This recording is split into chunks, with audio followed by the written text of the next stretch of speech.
नमस्कार बंधुओं। आज मेष राशि के विषय में चर्चा करते हैं। सबसे प्रथम राशि है मेष राशि। इनके स्वामी मंगल होते हैं। अभी 1 तारीख से ही मेष राशि के ऊपर जो प्रोटेक्ट करने वाला बहुत अच्छा ग्रह चल रहे था बृहस्पति, वह वृष राशि में प्रवेश कर गए हैं 1 तारीख से। और मेष राशि को इस महीने 5 ग्रह वाणी, धन, कुटुंब स्थान पर आने वाले हैं, जो आपके लिए बहुत पॉजिटिव करेंगे। आपकी वाणी में मधुरता आएगी, आपको अचानक धन की प्राप्ति होगी। धन प्राप्ति के बहुत अच्छे अच्छे योग बनेंगे, लेकिन अभी आने वाले करीब 25 दिन आपका बहुत ज़्यादा खर्च का भी योग चल रहा है। जो लोग ज्योतिष जानते हैं वह समझेंगे इस बात को, क्योंकि मेष राशि के 12वें स्थान, कौन सी राशि? मीन राशि। वहाँ पर क्या ग्रह चल रहे हैं? मंगल और राहु। तो आपकी राशि का स्वामी 12वें स्थान है। एक तो आपकी कोई ना कोई अनएक्सपेक्टेड यात्रा अवश्य होगी। मंगल और राहु जब भी 12वें स्थान आते हैं, नेत्रम च रोगम च किल्पादघातम, नेत्र पीड़ा और पैरों में कष्ट देते हैं। अचानक धन हानि होती है, या ऐसे कोई खर्च आपके ऊपर आ जाते हैं कि आपको धन खर्च करना पड़ता है। यह पोजीशन ज़्यादा नहीं, इसी बस अब मई के महीने में रहेगी। और आपको 25 मई के बाद में लाभ के बहुत अच्छे योग भी बनेंगे, धन के योग बनेंगे। आपका पॉजिटिव जो चीज़ जा रही है, आपके वाणी स्थान पर जो शुक्र और सूर्य का संचरण रहेगा, तो धन स्थान पर जब भी 5 ग्रह आते हैं, आज तक ऐसा नहीं हुआ उस व्यक्ति को स्वर्ण, वस्त्र, अन्न, चांदी, धन ना प्राप्त हुआ हो। भूमि के भी योग बनते हैं इसमें। अभी हमने बताया अचानक खर्च हो सकता है। तो जो लोग प्रॉपर्टी का काम करते हैं, मेष राशि के लोग, या उद्योगपति हैं, फैक्ट्री वाले हैं, उन लोगों को भूमि संबंधी खरीद फरोख्त में धन एक्सपेंड होगा, और वह धन बाद में आपको बढ़कर के प्राप्त होगा, यानी कि उस धन से आपको लाभ ही होगा बाद में। लेकिन फिलहाल आपको खर्च के स्थान पर ग्रह आए हुए हैं। अनएक्सपेक्टेड यात्रा, आप एक शहर से दूसरे शहर में जाते हैं, यदि आप डेली नौकरी करने वाले हैं, तो आपको कुछ समय के लिए स्थानांतरण भी हो सकता है, टेम्परेरी।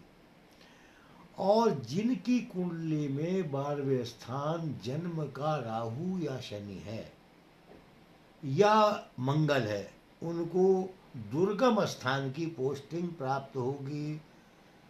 14 मई के बाद में उनकी ट्रांसफ़र की संभावनाएं हैं। यदि अब नहीं होगा तो 14 जून को होगा। तो स्थान परिवर्तन भी ये 2 ग्रह कराते हैं। अब पॉजिटिव क्या चल रहा है आपको? मेष राशि वालों को एकादश शनि चल रहा है, और वही एकादश शनि आपके लगन को भी, अर्थात आपकी राशि को भी देखता है, क्योंकि शनि की तीसरी दृष्टि होती है। तो अब तक जो आपको लगभग 1 साल 6 महीने से बचा रहा था, प्रोटेक्ट दे रहा था, आपका प्रोटेक्शन, आपका कवच सुरक्षा का बना हुआ था बृहस्पति, वह अब आपकी राशि पे नहीं है। तो जो लोग मेष राशि के हैं, आप अपना वाहन देखकर चलाएं, क्योंकि शास्त्रों में लिखा है मंगल और राहु की युति दुर्घटना कारक होती है। हाल में ही हमारे उत्तराखंड में ही आप ले लीजिए, अभी 4-5 दिन पहले रात के 3 बजे 5 बच्चे मेडिकल की पढ़ाई करने वाले, MBBS की पढ़ाई करने वाले 5 बच्चे कार एक्सीडेंट में, उनकी कोई गलती भी नहीं थी, दूसरी रोड से उनके ऊपर कोई ट्रक गिरा, उनमें एक बच्ची की हालत तो गंभीर है, कुछ की डेथ हो गई है। तो मैंने 2 बच्चों की उनमें कुंडली देखी हुई थी। हमारे हरिद्वार का ही एक बच्चा दिव्यांश था, 23 वर्ष का लड़का। तो उसकी कुंडली में मेरे को ध्यान था कि इसके 12वें स्थान मंगल और राहु में, तो 12वां चंद्रमा था उस दिन।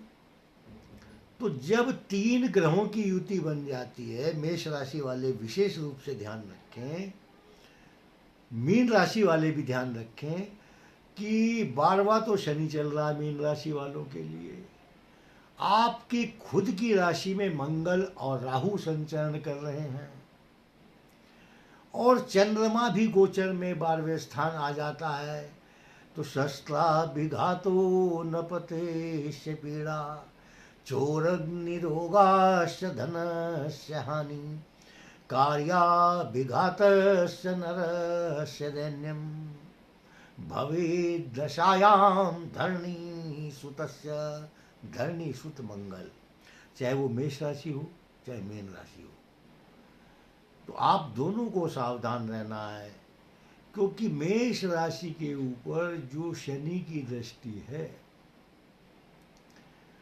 अब तक पहले भी चल रही थी, 17 जनवरी से मेष राशि के ऊपर यह दृष्टि थी, अभी भी है, और 25 मार्च सन 25 तक रहेगी भी। तो अब तक आपको बचाव पक्ष का जो प्रोटेक्शन देने वाला ग्रह था बृहस्पति मेष राशि के ऊपर, वो वहाँ से चले गए हैं। भी मेष का सूर्य उच्च में चल रहा है, 14 मई को ये भी वृष राशि में चले जाएंगे।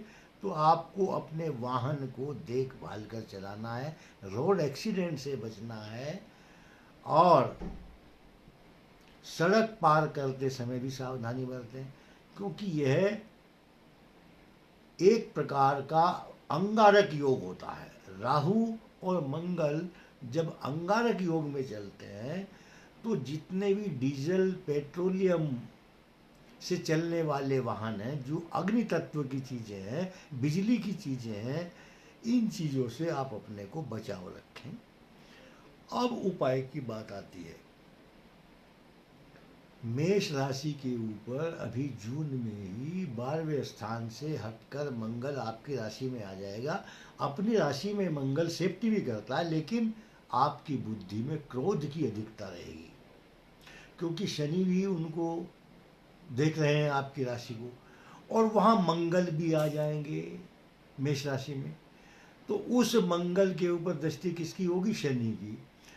तो शनि लोहा है और मंगल अग्नि है। आपने वेल्डिंग वाले देखे होंगे, जब रॉड बिजली की लोहे के ऊपर लगती है तो उसमें करंट, पतंगे निकलते हैं।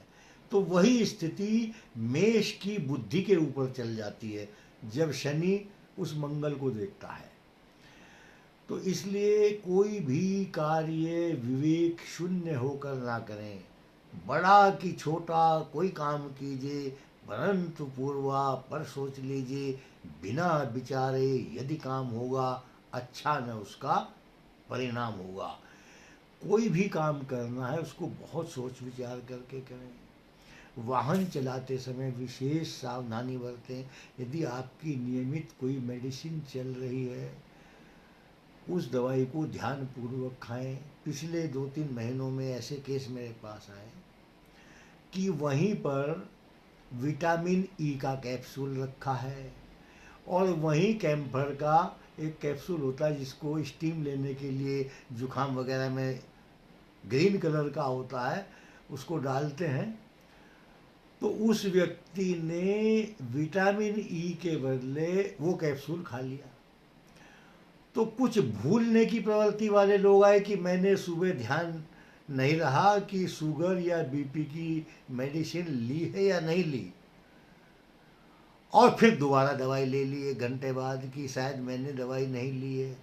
तो ऐसे लोग जो ओल्ड एज वाले हैं, मेष राशि के लोग या मेष लगन के लोग, जिनकी मेडिसिन चल रही है, दवाई चल रही है, वह बड़े ध्यानपूर्वक घड़ी में देखकर कि हाँ ये मैं दवाई मैंने को इतने बजे लेनी है, ये ले ली है, दोबारा दवाई ना लें। दवाई का रिएक्शन देखिए कब होता है। आयुर्वेद में एक श्लोक आता है, ग्रहेषु प्रतिकूलेषु नानुकूलम ही भेषजम ते भेषजानाम वीर्याणि हरन्ति बलवंतपि। जब आपके ग्रह अनुकूल यानी कि आपके पक्ष में नहीं होते हैं तो आपको दवाई भी काम नहीं करती, कई बार रिएक्शन कर जाती है, क्योंकि वे जो ग्रह हैं उन औषधियों के बल को छीन लेते हैं या आपकी बुद्धि में ऐसी विकृति कर देते हैं, आप अच्छे डॉक्टर को छोड़कर दूसरे डॉक्टर के पास चले जाते हैं और वहाँ आपको ऐसी दवाई मिलती है जिससे आपको नुकसान होता है। इस चीज़ों का बहुत ध्यान रखना है मेष राशि वालों के लिए। और मंगल का दान अवश्य करें, हनुमान जी की पूजा करें। आपके ऊपर जो भी कष्ट है, देव देवताओं की कृपा से सब रोग कष्ट टल जाते हैं। धर्मेण हन्यते व्याधि, धर्मेण हन्यते ग्रह, धर्मेण हन्यते शत्रु, यतो धर्म ततो जय। भगवान श्री कृष्ण का ध्यान करो, ये गीता में भगवान कृष्ण ने अर्जुन को समझाया है। धर्म से रोगों की भी शांति होती है, धर्म से ग्रहों की भी शांति होती है। जहाँ धर्म है वहाँ विजय प्राप्त होती है। नमस्कार।